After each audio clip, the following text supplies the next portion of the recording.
Les parents Faunus s'adonnent à divertir leurs enfants en leur contant des histoires sur leurs origines. « Nous sommes uniques, disent-ils, nous avons été choisis. » Mais choisis par qui ?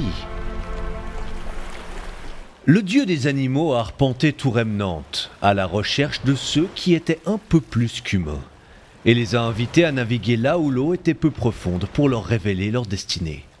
Vous n'étiez pas les bienvenus dans votre précédent foyer, mais je connais votre véritable valeur. Quittez votre bateau, plongez dans l'eau. Votre vie passée ne sera plus qu'un souvenir, et votre vraie nature cachée derrière votre apparence vous sera enfin révélée. Vous êtes chez vous. Une partie du peuple saisit l'opportunité offerte par le dieu.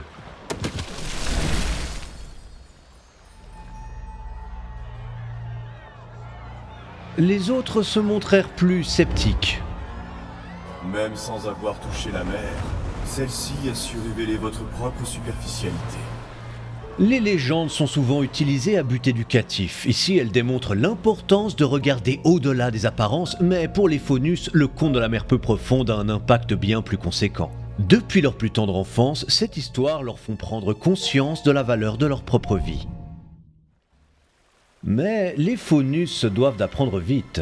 En grandissant, ils découvrent de sombres secrets en lesquels la vérité n'est pas forcément là où on l'attend.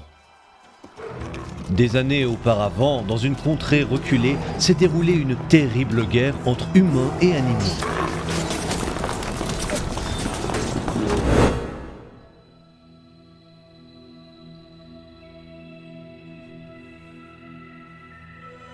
Pourquoi vous battez-vous ? Êtes-vous un animal ? Je suis à la fois l'un et l'autre. Pourquoi vous battre ? Ils ne sont pas comme nous. Pourquoi tout le monde devrait être pareil ? Nous nous inquiétons de ce qu'ils pourraient faire. Cela vous fait donc un intérêt commun malgré tout. Ne jugez pas les autres en vous fiant à vos impressions, mais en vous basant sur leurs actes. On a vu le mal dans le fond de leur cœur. Les humains ont des mains, mais ils préfèrent détruire que construire. Les animaux sont plus forts que nous, mais ils ne veulent pas nous aider à combattre les Grimm. Vous aviez essayé de nous contrôler. Pourquoi on devrait risquer nos vies pour protéger les vôtres ? Les Grimm nous ont jamais dérangés. Tout ce qu'on veut, c'est être libre. Vous êtes trop sauvages.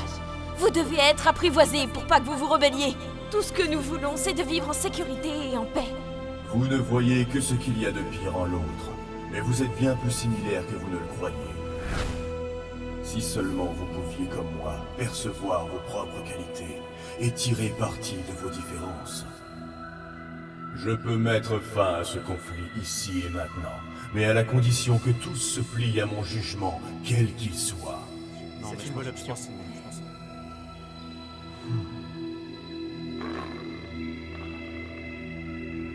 Nous acceptons votre jugement. Il se passe quoi ?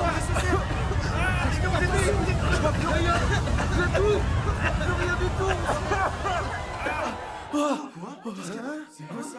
Mais qu'est-ce qui m'arrive ? Cool. Mes mains. Oh, je te tiens. Merci. Oh là là. J'avoue que j'imaginais que le dieu choisirait la race supérieure. Peut-être que c'est le cas. Tu étais humain ou animal avant ? Ça n'a plus d'importance. Je peux voir tellement loin. Oh, j'ai des mains. Je suis si fort. Je peux marcher comme un singe.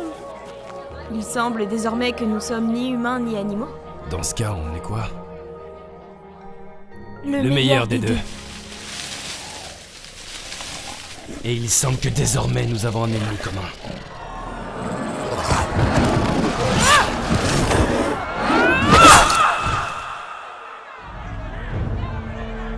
Mais nous vivons ici. Vous ne nous reconnaissez pas ? On sait même pas ce que vous êtes. On était si fermés d'esprit quand on était des humains. Ouais. Et c'est ainsi que les Faunus partirent à la recherche d'un endroit où ils pourraient vivre ensemble en paix. Un lieu où ils pourraient devenir la meilleure version d'eux-mêmes. Ces légendes peuvent sembler abracadabrantes, mais elles relatent le tristement célèbre historique des conflits entre humains et Faunus. Et bien qu'il existe de multiples versions de cette histoire, certains passages s'y retrouvent systématiquement. Les Faunus laissent derrière eux leur ancienne vie pour se tourner vers un nouvel avenir, de même que la mention du fait que les humains et les Faunus ont besoin de l'autre pour survivre. Si nous laissions de côté nos différences et travaillions ensemble dans un but commun, à quel point la vie à Remnant serait-elle bonifiée pour tous ses habitants ?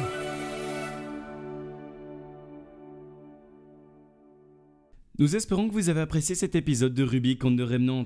Pour davantage de folklore sur le monde de Remnant, vous pouvez vous procurer le livre dont la série est adaptée, ou simplement regarder les autres épisodes de la série au fur et à mesure qu'ils sont diffusés sur YouTube ou sur le site de Rose Surtis.